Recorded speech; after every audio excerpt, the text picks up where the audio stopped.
자, 그러면은 그 반대로 이런 경우가 있겠죠. 하루 종일 주가가 이렇게 내려갔습니다. 이렇게 주가가 매도세가 힘있어서 내려갔는데 그 다음날 저 밑에서 갑자기 시작하되면은 주가가 다시 막 올라오는 겁니다. 이렇게. 자, 시가 종가가 되는 거고, 다시 여기서부터 시가 종가가 되겠죠. 그죠? 이 경우는 뭐냐면은 이 매도세, 여기서 누르는 이 매도세를 어떻습니까? 여기서부터 올라오는 매수세가 다시 극복을 하고 어디까지? 어저께 매도세의 하락폭의 절반 이상까지 다시 복구를 하는 겁니다. 그죠? 자, 이러면은 어저께 얘네가 하루 종일 매도세가 힘이 셌는데 이 날은 그 다음날 들어서니까 다시 매수세가 강하게 밀어붙여서 어저께 낙폭의 중간 이상까지 회복을 했습니다. 그러면 그 다음날 이게 올라갈까 내려갈까 아리송하다는 거죠. 그죠? 아리송하다는 거죠. 그런데 이와 같은 모습, 아까와 이 모습과 반대의 모습, 즉 하루 종일 주가가 이렇게 내려가는데 그 다음날 무슨 이유로 해서 갑자기 주가가 여기서부터 시작해서 막 이렇게 올라가는 겁니다. 그리고 어저께 종가를 넘어서는, 여기가 중심선인데 어제의 중심선도 넘어서고 어저께의 종가도 넘어서는 힘, 매수세의 힘이 굉장히 센 거죠. 그죠? 매수세 힘이 굉장히 센 거죠. 이거는 이거보다는 이게 더 확실하죠. 그래서 이거를 우리가 보통 부를 때 뭐라고 부릅니까? 상승 잉태형이라고 부르는 겁니다. 상승 잉태형. 상승 장악형. 소위 말하는 상승 장악형.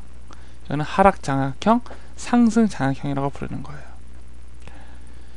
캔들이 여러 가지 패턴이 있는데 그거를 전부 다 외우려고 하지 마시고 만약에 주가의 모습이 이렇게 끝났다라고 하면은 이거를 이렇게 그림으로 이해하는 과정을 거치십시오. 그러면은 그런 과정을 거치고 좀만 훈련했다 보시면은 내일은 좀 주가가 어떻게 되겠다, 혹은 더 잘 보인다는 거죠. 그리고 확률이 높은 패턴에 매수를 할 수 있다는 거죠. 이거보다는 어떻습니까? 그 다음날 주가를 예측할 때는 이게 더 확률이 높고, 이거보다는 어떻습니까? 이게 더 확률이 높다는 거죠. 그죠? 내일 어떤 모습이 나올까에 대한 거는 이렇게 해서 캔들을 공부하셔야 됩니다. 이렇게 해서 이런 방법으로 캔들을 공부하셔야 됩니다. 자, 조금만 더 이렇게 자세하게 좀 알려드리면, 다른 얘기로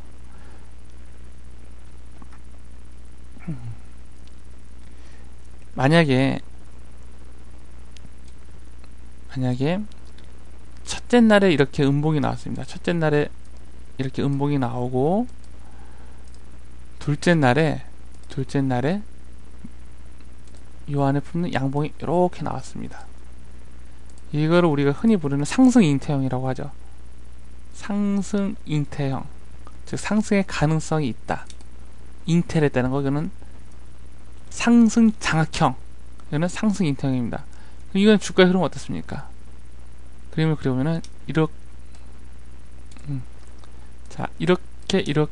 주가가 이렇게 내려가다가, 그죠? 주가가 내려가다가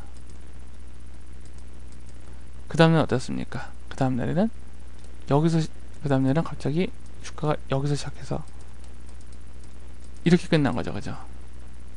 시가, 종가. 이건 다시 시가가 어딥니까? 시가, 종가, 이제 이렇게 끝난 건데, 소위 말하는 우리가 상승 잉태형이 이런 게 상승 잉태형이라는 겁니다. 아직까지는 확실하게 상승의 모습은 아니지만 그럴 만한 가능성이 있다. 상승 잉태형이다. 그러면은 두 개 중에 어느 게 더 신뢰도가 높을까요? 네, 상승할 수 있는 확률은. 그 안에 있는 호재가 무엇인지 모르지만 일단은 이게 더 높다는 거죠. 이게 더 높다는 거죠. 그러니까 캔들을 분석을 하시고 그럴 때는 기본적으로 매수자와 매도자의 심리에 대해서, 어떤 심리? 싸게 사려고 하는 심리와 비싸게 팔려고 하는 심리, 혹은 싸게 사서 이익을 내고 싶어 하는 욕구와 얼른 팔아서 수익을 챙기고 싶은, 혹은 본전을 챙기고 싶은 그런 사람들의 심리에 대해서 생각을 가지시고, 기본적인 개념을 가지시고 이 캔들을 바라보고, 그 다음에 한 개의 캔들보다는 두 개의 캔들이 더 신뢰도가 높다라는 거, 그리고 힘의 균형이 어디에 더 치중되어 있는가, 어느 쪽에 더 힘이 치중되어 있는가를 살펴본 후에 그 다음날 주가를 예측하시는 게 도움이 많이 되십니다. 이상 캔들에 의해 세 번째 강의인 캔들의 조합, 캔들 두 개의 조합에 대해서 말씀을 드렸습니다.